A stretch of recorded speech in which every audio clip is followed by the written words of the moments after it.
হযরত ওমরের শাসন আমল মসজিদে নববীতে রওজায়ে আতহারে এক যুবতী সরসী শকতি সুন্দরী নারী এসে জিয়ারতের জন্য হাজির হয়েছে। প্রশ্ন হয়েছে তাকে, বাড়ি কোথায়? কই থেকে আসছো? মদিনায়। বাড়ি হলে ইয়ামানে। ইয়ামান থেকে মদিনায় আসছি। ইয়ামান থেকে 850 মাইল 850 মাইল রাস্তা সফর করে মদিনায় আসছে। তুমি একা? তোমার মাহরাম কই? মাহরাম নাই। মাহরাম ছাড়া কোনো মহিলার সফর করা শরীয়তে ইসলামে জায়েজ নাই। এই মহিলা ইয়ামান থেকে মাহরাম ছাড়াই চলে আসছে। জিজ্ঞাসা করা হয়েছে, মাহরাম বিহীন নাজায়েজ সফর কেন করলে? মহিলা বলে, আমার মাহরাম নাই। ইসলামের সংকটে আমার বাবা আমার ভাই যুদ্ধের ময়দানে শহীদ হয়ে গেছে। একমাত্র মায়ের খেদমতে ছিলাম, মা রফাত হয়ে গেছে। ভাবলাম রাসূলের মদিনায় জিন্দেগি কাটানোর জন্য হিজরত করি, তাই ইয়ামান থেকে সব বেচা টাকা পয়সা সহ আমি হিজরত করে একা মদিনায় চলে আসছি। মহিলাকে হযরত ওমর জিজ্ঞেস করছেন, এই নারী সুদূর ইয়ামান থেকে 850 মাইল সফর করে সম্পদ সহ গহনা সজ্জিত যুবতী একটা নারী, তুমি পায়দল হেঁটে মদিনা পর্যন্ত আসলে। এ পর্যন্ত আসতে কি তোমার দিকে কোনো দুষ্ট চক্ষু তাকায়ছে? অর্থাৎ লোভনক দৃষ্টিতে কোনো যুবক কি তোমার দিকে তাকায়ছে কি? অথবা তোমার ইজ্জত সম্ভ্রমের হুমকি হয় এমন কোন পরিবেশের মুখোমুখি কি তুমি হইছ? মহিলাটা বলে, আলহামদুলিল্লাহ আমিরুল মুমিনিন, ইয়ামান থেকে মদিনা পর্যন্ত সুসজ্জিত অবস্থায় আমি একটা একা যুবতী নারী পায়দল হেঁটে মদিনা পর্যন্ত আসছি। আলহামদুলিল্লাহ, কোনো পরপুরুষ আমার দিকে নজর করে তাকায় নাই। রাস্তায় যত পুরুষের সাথে দেখা হয়েছে, পুরুষরা ছিল মুত্তাকি, নারী দেখলে তারা ছিল তাদের নজর নিম্নগামী। কোনো লোভনক দৃষ্টি এ লম্বা সফরের ভেতরেও আমার দিকে তাকায় নাই। কত সুন্দর সমাজ খায়রুল কুরুনের ভেতরে ছিল, যে সে সুদূর ইয়ামান থেকে মদিনা পর্যন্ত আসছে। কোন যুবতী নারী তার দিকে তাকায় দেখার মানুষ ছিল না। যায় দিন ভালো যায়, আসে দিন খারাপ। আর আমরা এখন একটা সমাজে বসবাস করতেছি, যখন 90% মুসলমানের দেশেও ঢাকা বিশ্ববিদ্যালয়ের মতো বিশ্ববিদ্যালয়ের একটা মুসলিম রমণীর ইজ্জত ধরে টান দেয়া হয়, তার পর্দা ধরে টানাটানি করা হয়। এরকম সংকট এসেছে। এমন একটা সমাজ, একটা সময় ছিল যখন খেলাফি সুন্নতে একটা কাজ করার মানুষ ছিল না। আর এখন মুসলমানের মাটিতে প্রশাসনিকভাবে আইন হলো যে চাকরি করলে দাড়ি রাখতে পারবে না। মুসলমানের দেশে একটা মুসলিম চাকরি করবে, তার অধিকার নিয়ে এসে জব করবে, হালাল উপার্জন করবে, শর্ত হলো দাড়ি রাখতে পারবে না। যায় দিন ভালো যায়, দিন যত যাইতেছে তত ভালো যাইতেছে, আসতেছে তো সংকট যেন আমাদের দিকে ধেয়ে আসতেছে। একটা সমাজ ছিল, যেই সমাজে পাপাচার ছিল না। গুনাহ করতে গেলে মানুষ ভয় পাইত, যে এখানে গানের আয়োজন করব, আমার মুরব্বীরা আমারে গানের আয়োজন করতে দিবে তো? যাত্রার আয়োজন করব, এখানে নাচানাচি হওয়া করানো সম্ভব হবে তো? এটা ভয় ছিল। আর এমন এক সংকট আমাদেরকে ছবল দিয়েছে যে এখন মাহফিল করতে গেলে অনুমতি দিবে তো? এই প্রশ্নের মুখোমুখি দাঁড়িয়ে যেতে হয়। কি কথা বলেন না কেন? আপনাদের এলাকায় বাধা নাই অবশ্য, যদি বাধা থাকতো এত বড় সম্মেলন আপনারা করতে পারতেন না। বাধা নাই আপনাদের এলাকায়, তাই না? বাধা আছে, নরেন চরেন না কেন, কথা কন না কেন, ঠিক না? সংকট এরকম আসছে যে একটা সময় পাপাচার করতে গেলে পারবে কিনা এটা ভয় রাখতো দিলে। আর এখন এমন একটা সমাজ, কোরআনের আলোচনা আপনাদেরকে শোনাবে, আয়োজকরা চিন্তা করে প্যান্ডেল ঠিক থাকবে তো, অথবা হরণ ঠিক থাকবে তো, নাকি আবার পুলিশে খুলে লয়ে যাবে। তাফসীরের কথা বলবে, কোরআনের কথা বলবে, বলতে পারবে তো। সংকট সামনে এসেছে, মনে রাখতে হবে সংকটের দিনেই হলো মুমিনের উন্নতির আসল সময়। মুমিনের ব্যবসা জমেই যখন সংকট আসে, তখন মুসলমানের ভয়ঙ্কর সংকট যখন আসে, সত্যিকারের মুমিনের বাণিজ্য, ইমানের বাণিজ্য তখনই উন্নত হয়। ইসলামের প্রথম যুগ ছিল সংকটের যুগ। এখনো পর্যন্ত আল্লাহর নাম বলার কারণে আপনাদের জিহ্বায় কেউ পেরেক দেয় নাই, কিন্তু ইসলামের ইতিহাসে এমনও সময় গেছে যখন আল্লাহর নাম উচ্চারণ করলে তার মুখে পেরেক লাগানো হয়েছে।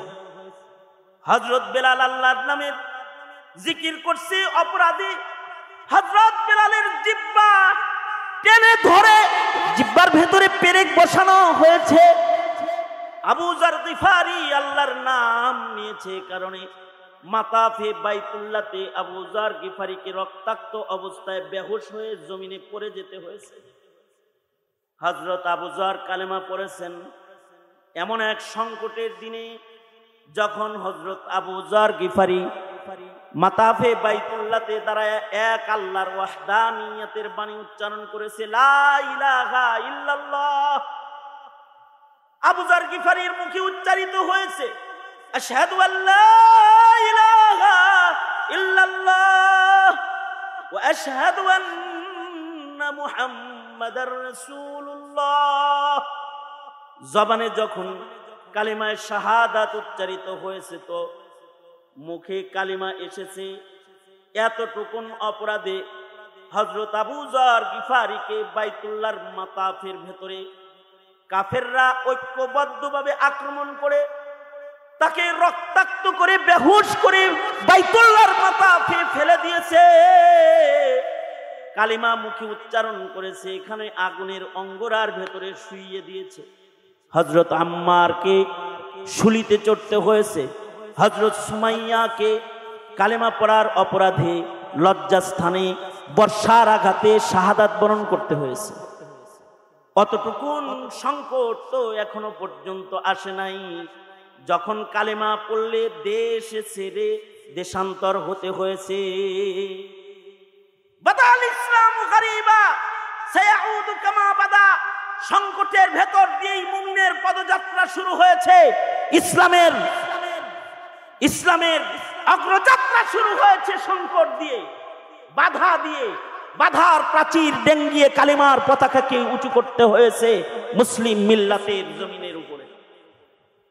একের পর এক বাধা এসেছে, কালিমা উচ্চারণ করেছে, মুখে আঘাত হয়েছে, কালিমার ঝান্ডা হাতে নিয়েছে, হাত কেটে মাটিতে ফেলা হয়েছে, আর এক হাতে উঁচু করে ধরেছে, সে হাতকে কেটে ফেলা হয়েছে, কাটা হাত দিয়ে উঁচু করে ধরেছে, মুখ দিয়ে দাঁতে কামড় দিয়ে কালিমার ঝান্ডাকে উঁচু করে ধরেছে, তো গর্দানকে কেটে ফেলা হয়েছে।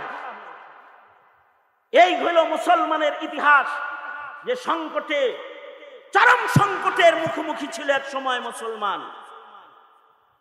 ওই সময় যারা সংকটের ভেতরে ইমানের উপরে অটল ছিল, ইসলামের উপরে যারা অটল ছিল, তাদেরকে আল্লাহ তাআলা আগে জান্নাত দিবেন।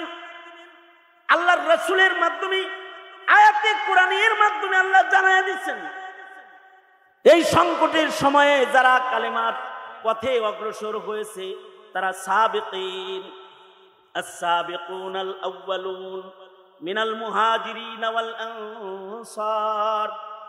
মুহাজির আর আনসারদের ভেতরে সংকটের দিনে যারা ইসলামের উপরে আমল করেনেওয়ালা, তারা তো সাবিকিন।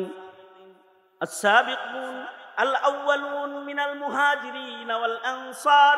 মুহাজির আর আনসারের ভিতরে সংকটের দিনে ইসলামের উপরে চলনেওয়ালা যারা, তাদের অনেক দাম। আল্লাহর কাছে তারা দামি, তারা হলো ইসলামের ইতিহাসের মাথা।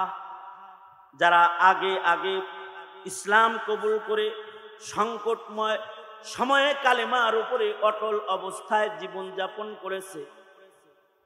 আর আল্লাহর রাসূল বলেন, এমন একটা সংকট আবার একদিন জমিনে আসবে। মাঝখানে গেছে খায়রুল কুরুন, মাঝখানে গেছে স্বর্ণযুগ, যখন পাপ করার মানুষ ছিল না, সাগরের মাঝখানে গুনাহ করার মানুষ ছিল না। এই সংকটের সময়ে যারা ইসলামের উপরে ছিল তাদের যেমন দাম ছিল, আল্লাহর রাসূল বলেন আবার সংকট ফিরে আসবে। ইসলাম আর মুসলমানদের ইতিহাস হবে রক্তে জর্জরিত ইতিহাস। ইসলাম আর মুসলমানদের ইতিহাস হবে অস্ত্রের নিচে নামাজ আদায় করার ইতিহাস। ইসলাম আর মুসলমানদের ইতিহাস হবে ক্ষতবিক্ষত বদনে কিবলামুখী হয়ে সিজদারত, কপাল দিয়ে লহু ঝরা আর মুখ দিয়ে তাসবিহ পড়ার ইতিহাস। আবার সেই ইতিহাস ফেরত আসবে। সরওয়ারে দু আলম নবী বলেন, ফাতুবা লিল গুরাবা। ওই সময় যারা ইসলামের উপরে অটল থাকবে তারাও সেই সাবেকিন যারা মর্যাদার, তাদের মতো মর্যাদার অধিকারী হবে। এই যে যায় দিন ভালো যায়, আসে দিন খারাপ, এই সময়ের একটা, অনেকে বলে কি, এই ভাই মাদ্রাসায় পড়েন হুজুর, ছেলেরে হুজুর বানায়েন। সমাজ এখন ভালো না, এখন মাদ্রাসায় পড়াইলে জঙ্গি বলে ধরে নিয়ে যাবে, তালেবান বলে ধরে নিয়ে যাবে। এখন মাদ্রাসায় পড়াইলে পরে মূল্যায়ন পাবে না, ডাক্তার বানাইতে হবে, ইঞ্জিনিয়ার বানাইতে হবে। সংকটের দিনেই দাম বাড়ে। কাঁচামরিচের দাম 1200 টাকা হয়েছিল ওই সময় যখন সংকট হয়েছে।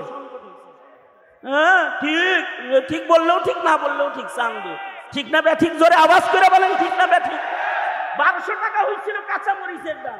আপনাদের এখানে কত হয়েছিল? কি বেবলার মধ্যে বয়ে রয়েছে কেন? কথা কও না কেন? এখানে কত হয়েছিল? 1200। কিনলে গে মার্কেটে অনেক মরিচ ছিল এই জন্য না? হ্যাঁ, সংকট যখন পয়দা হয়েছে তখন মরিচের মূল্য বেড়েছে। এখন হক্কানি একজন আলেমের ইলমি ময়দানে সংকট শুরু হয়েছে। একজন হক পুরুষ, একজন দাঈর দাওয়াতি জীবনে সংকট শুরু হয়েছে। একজন মর্দে মুমিনের ঈমানি জীবনে সংকটপূর্ণ অবস্থান তৈরি হয়েছে।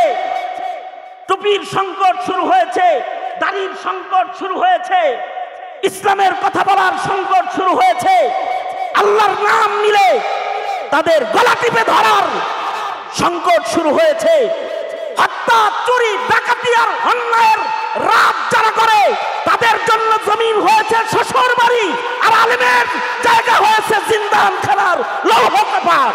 আলেমের জায়গা হয়েছে জিন্দান খানার লৌহ কপাট। এই সংকট যখন শুরু হয়েছে, এমন সংকটের দিনেই মনে রাখতে হবে ইসলামের এই সংকটেই মুসলমানের দাম। জাতি, এই যুব সমাজ, তোমাদেরকে বলি, এই সংকটের দিনেই এই টুপির মূল্য, এই সংকটের দিনেই একটা মাহফিলের মূল্য, এই সংকটের দিনেই দাড়ির মূল্য, এই সংকটের দিনেই শরীয়তে ইসলামের আদনা আছে, আদনা আমলের মূল্য প্রতিষ্ঠা হবে। কি মনে করেছো লা তাকুমুস সাআহ? আল্লাহর রাসূল বলেছেন জমিনের উপরে একজন মানুষ আল্লাহ আল্লাহ জিকির করলেও কিয়ামত সংগঠিত হবে না। জিকরুল্লাহর একজন মানুষের জিকরুল্লাহর জিকিরের মূল্য আর পাওয়ার সেদিন আল্লাহ পাকের দরবারে কেমন প্রতিষ্ঠিত হবে। এইভাবে ওয়াজ কইরাও হেদায়েত আসবে না। যদি না আল্লাহ কপালে সংকটের দিন ইসলামের উপরে অটলতা নসিবে না রাখে, মুসলমানের ঘরে জন্মায়ও ইসলামের উপরে অটল থেকে কবরে যেতে পারবে না, যদি না আল্লাহ তাআলা তার কপালে ভালাই না রাখে। এই কারণেই মুহাম্মদুর রাসূলুল্লাহ সাল্লাল্লাহু আলাইহি ওয়াসাল্লাম উম্মতকে নিজে হেদায়েতের উপরে অটল থাকা আর আল্লাহর নাম নেওয়ার তৌফিক হওয়া, আল্লাহর গোলামির সুযোগ হওয়ার দোয়াও শিক্ষা দিয়েছে। নিজের ইচ্ছায় ইমানদার হওয়া যায় না, হেদায়েতের উপরে অটল থাকা যায় না। যদি না মহান আল্লাহ সন্তুষ্ট হয়ে বান্দাকে হেদায়েতের উপরে না রাখে। কারণ হেদায়েত দেনেওয়ালা কে? আওয়াজ করে বলুন, আরো জোরে আওয়াজ করে চিৎকার করে বলুন, হেদায়েত দেনেওয়ালা কে? আল্লাহর নামের আওয়াজ আল্লাহকে খুশি করার মানুষে উঁচু আওয়াজে বলুন, হেদায়েত দেনেওয়ালা কে? আল্লাহ তাআলা হেদায়েত দেনেওয়ালা। আমি বয়ান করব অথবা সারা দিন ঘুরে বয়ান করছে, এই কারণে জাফলংবাসী হেদায়েত পেয়ে যাবে? যদি না আল্লাহ তাআলা কপালে হেদায়েত না রাখে, হবে না। এই কারণে আল্লাহর রাসূল সুন্দর সুন্দর দোয়া শিখাইছেন। বেশি কথা না বলে সংকটের দিনে দুয়ার আহ্বান জানাই যে বেশি বেশি দুয়ার আমল শুরু করেন। এই সংকটের সময়ে কি দোয়া পড়বেন? হেদায়েতের উপর অটল থাকার কিছু দোয়া আছে, সেই দোয়াগুলো পড়বেন। প্রতি নামাজের পরে আল্লাহর রাসূল কিছু দোয়া শিখাইছেন, যা প্রতি নামাজের পরে পরামর্শন দোয়া। ফরজ নামাজের পরে দোয়া কবুল হয়। আল্লাহর রাসূল ফরজ নামাজের পরে কিছু কিছু দোয়া বিল ইহতিমাম করতেন। তার ভেতরে একটা দোয়া আমার সাথে বলেন, আল্লাহুম্মা বলেন। আওয়াজ যারা পারেন তারা তো পারেননি, যারা পারে না আপনাদের সাথে পড়লে তাদের জবানে দোয়াগুলো এসে যাবে। বলেন, আল্লাহুম্মা আইন্নি আলা যিকরিকা ওয়া শুকরিকা ওয়া হুসনি ইবাদাতিক। এর চেয়ে জোরে পারেন না? পারেন? কিরকম পারেন দেখি। আরে আমি বলি তারপরে বলেন, সুন্দর করে বলবেন আল্লাহুম্মা। আরেকটু বাড়ান, মুসার দিছি, ডান দিকে মুসরাইছি, আরেকটু বাড়ান, আরেকটু বাড়ান, আল্লাহুম্মা। আওয়াজ করে বলেন, আল্লাহুম্মা আইন্নি আলা যিকরিকা ওয়া শুকরিকা ওয়া হুসনি ইবাদাতিক। আল্লাহুম্মা আইন্নি আলা যিকরিকা ওয়া শুকরিকা ওয়া হুসনি ইবাদাতিক।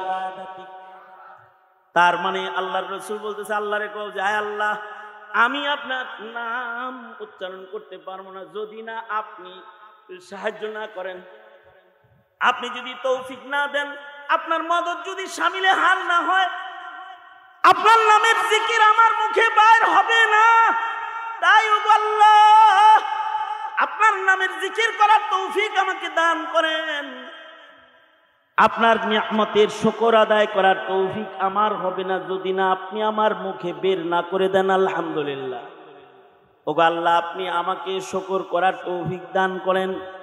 ওগো আল্লাহ, যে আমলগুলো আপনার কাছে পছন্দের, যে আমলগুলো আপনি পছন্দ করেন, সে আমলগুলো ততক্ষণ পর্যন্ত আমি করতে পারবো না যতক্ষণ না পর্যন্ত আপনার মদদ শামিলে হাল না হবে। আপনি তৌফিক দিলেই করা সম্ভব, আপনি তৌফিক না দিলে করা সম্ভব না। আল্লাহর নামের তাকবীর, আল্লাহর নামের উচ্চারণ মুসলমানের ঘরে জন্মানোর পর অনেকের মুখে বাইর হয় না, বাইর হয় না। মার্কা বাইর হবে, আল্লাহু আকবার বাইর হবে না, আল্লাহু আকবার বাইর হবে না। দলের স্লোগান বাইর হবে, মার্কার স্লোগান বাইর হবে, নেতার স্লোগান বাইর হবে, নবীর স্লোগান বাইর হবে না, বাইর হবে না। আল্লাহ বাইর না করলে বাইর হবে না, আল্লাহর নাম বের হবে না যদি না আল্লাহ বের না করে। এইটা আমি জোর করে আপনাদের মুখ দিয়েও বাইর করতে পারব না। যেমন আমি বলতেছি, বলেন তো আল্লাহু আকবার, এর ভিতরে অনেকে বলে না, দেনদার মতো বলেছিল, এই এরকম করে তাকায় রয়েছে। তার মানে হুজুর কি কয়, শ্রোতা কি কয়, হে চায়া দেখতেছে, মুখ দিয়ে বাইর হয়েছেন। বাইর করবেন তো আল্লাহ তাআলা। এই এত বীরের ভিতরে অনেকে দেনদার মতো বয়ে থাকবে। বলেন আল্লাহু আকবার, আরো জোরে করে বলেন আল্লাহু আকবার। আমি বাইর করতে চেষ্টা করতেছি তাই বাইর হবে, কাজ হইব না। কপালে না থাকলে তার বাইরে হইব না। মুহাম্মাদুর রাসূলুল্লাহ সাল্লাল্লাহু আলাইহি ওয়াসাল্লাম চেষ্টা করেছেন নিজের চাচার মুখ দিয়ে বাইর করতে, বাইর হয় নাই। চাচা আবু তালিবকে ঘিরে আল্লাহর রাসূল বলে, একবার আল্লাহর নাম নেন, আল্লাহর জান্নাতে নেওয়ার জন্য আমি উকালতি করব ময়দানে মাহশারে। চাচায় কয় কি, সব সত্য জানি কিন্তু কমু না। তুমি সত্য নবী তাও জানি, তোমার দিন সত্য তাও জানি, কোরআন সত্য তাও জানি। লাত, উজ্জা, হুবুল এগুলোর জিকির করার পরে এইটি বাদ দিয়ে, বাপ দাদার জিকির বাদ দিয়ে লা ইলাহা ইল্লাল্লাহ কইতে পারবো? এ কইতে পারবো না বলতে বলতেই মালাকুল মউত এসে রূহ কান্দে লয়ে গেছে। আল্লাহর রাসূল কান্দে, হায় চাচা একটা বার রবের নাম বললা না, যদি একবার বলতা তাইলে আমি আদালতে কিবরিয়াতে তোমার পক্ষে দাঁড়াইতাম। নবী আফসোস করে কাঁদতেছে। আল্লাহ তাআলা তার বন্ধুকে ডেকে বলতেছে, ইন্নাকা লা তাহদি মান আহবাবতা ওয়ালাকিন্নাল্লাহা ইয়াহদি মান ইয়াশা। ওগো বন্ধু, আপনি চাইলে হবে না, আমি চাইতে হবে। আপনি ভালোবাসলে হবে না, আমি ভালোবাসতে হবে। মোল্লায় ভালোবাসলে কাম হবে না, আল্লাহ ভালোবাসতে হবে।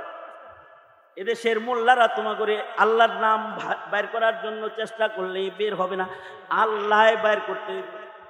এ কারণে আল্লাহর রাসূল দোয়া শিখাইছেন, প্রতিদিন এই দোয়াগুলো পড়া। আল্লাহ আপনি আমার মুখে আপনার নাম বের করেন। আরবিতে যদি না পারেন তাহলে ইংলিশে কয়েন, ইংলিশে কইবেন আল্লাহ আমার মুখে জিকির দেন। যদি ইংলিশে না পারেন তাহলে হিন্দিতে কয়েন, হিন্দিতে না পারেন বাংলায় কয়েন, কারণ আল্লাহ তাআলা তো বাংলা বুঝে না, হ্যাঁ ইংলিশ তো বুঝেই না, আমেরিকার ভাষা বুঝে। আপনি যে ভাষায় পারেন সে ভাষায় বললেন। যদি ভাষা বলতে, আল্লাহর নাম জোরে বলতে আপনার কষ্ট হয় তাহলে দিলে দিলে কয়েন, কেউ না শুনে আল্লাহ শুনে বললেন আল্লাহ আমি মাপ চাইতেছি, তুমি আমারে মাপ করে দাও। দিল দিয়া বললেন, কারণ তিনি তো এমন জাত ইয়ালামু বিজাতিস সুদূর, হৃদয়ের কল্পনা, হৃদয়ের কথাও তিনি শোনেন। তাও বলতে পারবেন না তো আল্লাহ তাআলার কাছ থেকে মদদ পাওয়ার আশা রাখেন। আল্লাহর কাছে চায় নেন মদদ। আল্লাহ যদি মদদ করে, আল্লাহ যদি হেদায়েতের পথে অটল কাউকে রাখে, তাহলে দুনিয়ার কেউ তাকে গোমরা করতে পারে না। আর আল্লাহ যদি কাউরে গোমরা করে দেয়, পৃথিবীর সবাই মিলে হেদায়েত, আল্লাহ যদি কাউরে গোমরা করে দেয়। এই কারণেই কেউ আছে ঘরে, মুসলমানের ঘরে জন্মেও নাস্তিক হয়ে যায়, খাতমে নবুওয়াত অস্বীকারী হয়ে যায়, আসাদ নূর হয়ে যায়, নাস্তিক মুরতাদ হয়ে যায়, মুসলমানের ঘরে জন্মায় কিন্তু নাস্তিক হয়ে যায়। কেউ আছে নেককারে তাহাজ্জুদ গুজার বাপের ঘরে জন্মায় নবীর বিরুদ্ধে কথা কয়, ইসলামের বিরুদ্ধে কথা কয়, তার মানে আল্লাহ কবুল করতেছে না তাকে। আবার কেউ আছে আজরের ঘরে জন্মায় কিন্তু খলিলের মতন পেয়ারা হয়ে যায়, মুশরিকের ঘরে জন্মায় কিন্তু আল্লাহ পাকের কাছে পেয়ারা হয়ে যায়। এ কারণে প্রতিটা মুমিন আল্লাহর কাছে হিদায়াত চাইবে, নেক কাজের তৌফিক চাইবে, আল্লাহ পাকের পছন্দের কাজ করার জন্য আল্লাহর কাছ থেকে তৌফিক চায়া নিবে। কারণ আল্লাহ কবুল করলে কাফেরের ঘর থেকেও জান্নাতি পয়দা হয়, আর আল্লাহ পছন্দ করলে মুসলিম হওয়ার পরেও বঞ্চিত হয়ে যায়। দুশ্মনের ঘরে ইসলাম পয়দা হয়ে যায়, ইসলামের দুশ্মনের ঘরে। হযরত আবু সুফিয়ান তখনও পর্যন্ত কালেমা পড়ে মুসলমান হন নাই। তিনি তখন মক্কা নগরে সরকার হিসাবে সরকারি আয়োজনে ইসলামের বিরুদ্ধে আইন প্রণেতা। তিনি কি আইন করে? কেউ যদি ইসলামের কথা কয় তার গলা টিপা ধরবি, কেউ যদি মুসলমান হয় তারে গাছে লটকায় পিটাবি। এগুলো হলো আইন, আবু সুফিয়ানের আইন। কেউ যদি মুসলমান হয় তাকে শুলিতে চালাবি প্রয়োজনে। এগুলো হলো সরকারি আয়োজনে মক্কার আইন। আইন প্রণেতা নেতাকে, নেতা হলো আবু সুফিয়ান রাদিয়াল্লাহু আনহু, তখনও পর্যন্ত কালেমা পড়ে মুসলমান হয় নাই। কিন্তু আল্লাহ চাইতেছেন তুই একদিক দিয়ে আইন করবি, তোর ঘরের ভিতরে আমি কালেমার পতাকা জ্বালামু, ওড়ামু। একদিক দিয়ে আবু সুফিয়ান ইসলামের বিপক্ষে কথা কয়, আর আরেক দিক দিয়ে আবু সুফিয়ানের কন্যাকে আল্লাহ তাআলা ইসলামের দৌলত দান করেছে। হযরত উম্মে হাবিবা রাদিয়াল্লাহু আনহা নিজে না, শুধু স্বামী সহ স্বামী স্ত্রী দুজন কালেমা পড়ে মুসলমান হয়ে গেছে। এখন স্বামী স্ত্রী দুজন মুসলমান হয়েছে, মক্কায় থাকার কায়দা নাই, দুজনকে জুলাই পিটাইব আবু সুফিয়ান। রাতারাতি হিজরত করে হাবশায় চলে গেছে। নাজ্জাশী বাদশাহ মুসলমান হয়ে গেছে, মুসলমানদেরকে আশ্রয়দাতা। মুসলমানরা গোপনে ইসলাম যারা কবুল করে তারা হিজরত করে করে হাবশায় চলে যায়। কারণ হলো তখনও হুদাইবিয়ার সন্ধিপত্র বাস্তবায়িত, ইসলাম কবুল করলেই মক্কায় থেকে হিজরত করে মদিনায় যাওয়া যায় না, হাবশায় যায় অবস্থান করতেছেন। আল্লাহ যদি কাউকে সরায় দেয়, ইসলাম কবুল করার পরেও গাড়ে ধাক্কা দিয়ে সরায় দেয়। হযরত উম্মে হাবিবা একদিন স্বপ্নে দেখতেছেন ওনার স্বামীর চেহারা পাল্টায় গেছে। ভয় পেয়ে গেলেন, স্বামীর চেহারা পাল্টায় গেছে, তাইলে কি আবার ইসলাম ছাইরা দিব নাকি? সত্যই ঘটনা তাই ঘটলো। দুইজন মুসলমান হইছে, একজন ইসলামী অটল আছে, কিন্তু স্বামী খ্রিস্টান হয়ে গেছে, খ্রিস্টান মেয়ের পিছু ধরে পালায় গেছে। ইসলামের উপরে উম্মে হাবিবা অটল রয়েছে। ইসলামের জন্য কত কোরবানি দিল, মক্কা নগর ছাড়লো, বাপের ঘর ছাড়লো, ভিটা বাড়ি ছাড়লো, হাবশায় আসলো। যে স্বামীর হাত ধরে হাবশায় আসলো, ওই স্বামীও খ্রিস্টান হয়ে গেল। কত সহায়ত্ব!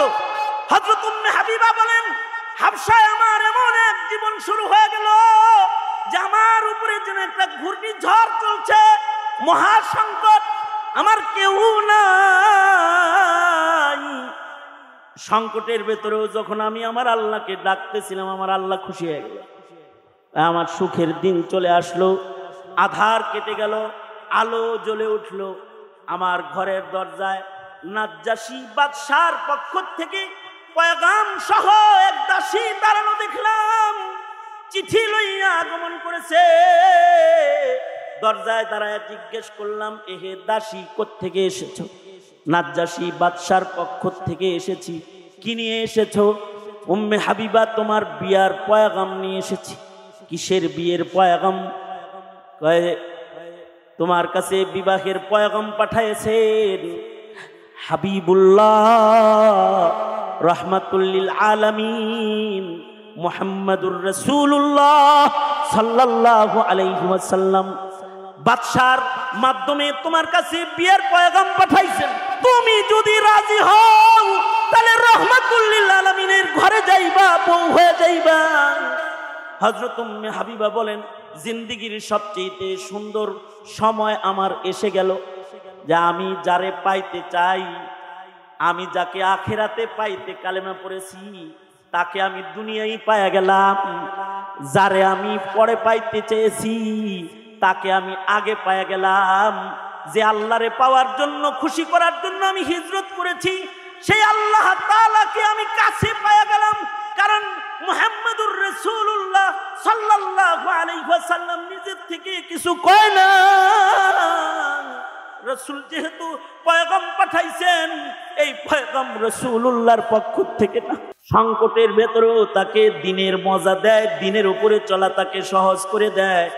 যতই সংকট হোক, রব রাজি থাকলে দিনের উপরে চলার লজ্জত বেড়ে যাবে, দিনের উপরে চলা সহজ হয়ে যাবে। এজন্য এহে জাতি, তোমাদেরকে বলবো, এই সংকটের সময় আল্লাহর গোলামি করার জন্য আল্লাহর আশ্রয় তোমরা গ্রহণ করো, আল্লাহর আশ্রয় গ্রহণ করো। যখন তোমার শক্তিতে কুলাচ্ছে না ইসলামের উপরে চলা, যখন তোমার শক্তিতে কুলাচ্ছে না ইসলামের কথা বলা, তো তুমি তোমার রবকে বলো। তোমার রব তোমার মুখের কথা পুরা করারও ওয়াদা করেছে।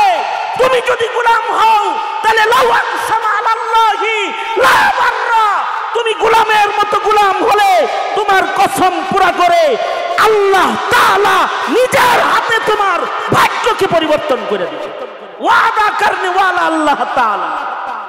সঙ্গত কারণে এই মুসলিম মিল্লাত, আপনাদেরকে বলি, সংকটের দিনে সংকট দেখে কি ইসলাম থেকে দূরে সরে যাবে না?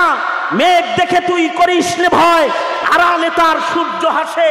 যতই সংকট আসুক, সংকটের সময়ে রবের মদদ কামনায় নিজে ইসলামের উপরে ইস্তেকামতের সাথে দাঁড়িয়ে আল্লাহ পাওয়ার জন্য সদা সর্বদা সর্বোচ্চ কুরবানি দিতে তৈয়ার থাকবো এবং আল্লাহর মদদ কামনা করেই যাব ইনশাআল্লাহ। রাজি আছি তো ইনশাআল্লাহ। এই মাহফিল, এই যে দাওয়াতি আয়োজন যেটা অনুষ্ঠিত হয়েছে, উলামা হযরতরা কথা বলেছে, এই কথাগুলোই হিদায়াতের জন্য যথেষ্ট কথা নয় যদি না আল্লাহর মদদ শামিলে হাল না হয়। সুতরাং আসুন সকলে আল্লাহর দিকে মুতাওয়াজ্জু হই, আল্লাহর মদদ চাই, আর ঈমানের উপর অটল থেকে সামনে বেড়ে যাই। বেশি কথা বলার মতো হিম্মত আমার নাই, আর পুঁজি তো নাই। পিতাজি বসে আছেন, উস্তাদ বসে আছেন, মুরব্বী বসে আছেন। মুরব্বীর সামনে এত লম্বা করে কিছু বলার নাই, তবে আমি শুধু এতটুকুন বলতে চাই, ইসলামের শুরু তো হয়েছে সংকটে। সংকট যদি আরো বেড়েও যায়, কঠিন সময়েও এহে আল্লাহ প্রেমিক মুমিনেরা, তোমরা তোমাদের ঈমানি দস্তরখানে সর্বোচ্চ কুরবানি দিয়ে হলেও ইসলামের ঈমানের দস্তরখানে তোমরা অটল অনড় থাকবে। হয়তো বা শাহাদাতের পেয়ালা পান করবে, তারপরেও ঈমানের উপরে ইস্তেকামতের সাথে দাঁড়িয়ে থাকতে প্রস্তুত আছো তো ইনশাআল্লাহ? আছো তো ইনশাআল্লাহ?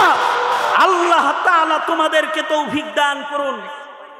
এই আমাদের সকলকে আল্লাহ তাআলা তৌফিক দান করুন এবং ঈমানের উপরে অটল থেকে আমাদেরকে আল্লাহ তাআলা আল্লাহ তাআলা খাতেমা বিল খায়র নসিব করুন।